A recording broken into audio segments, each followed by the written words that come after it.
Assalamu alaikum, Sheikh. Alaikum salam wa rahmatullah. So, Sheikh, my question is regarding the reward of praying in the Makkah. So, the reward we know we get for praying in the Makkah 100,000 prayer per prayer. Is it only limited to Masjid al-Haram or is it anywhere in the Makkah? Jazakallah This khair. is an issue of dispute.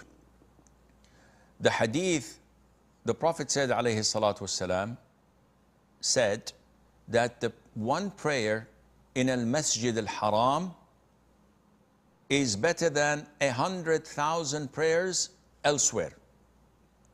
So one prayer, one fard, is equivalent to 100,000 fard elsewhere.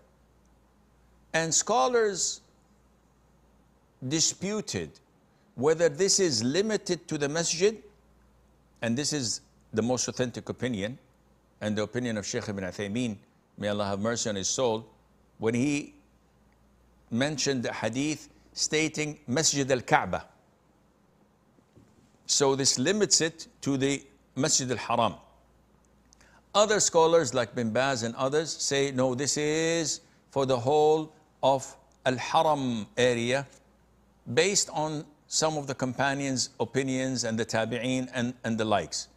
I personally am inclined to the first opinion, so that the multiplication would be limited to the Masjid al-Haram, Masjid al-Kaaba, and Allah knows best.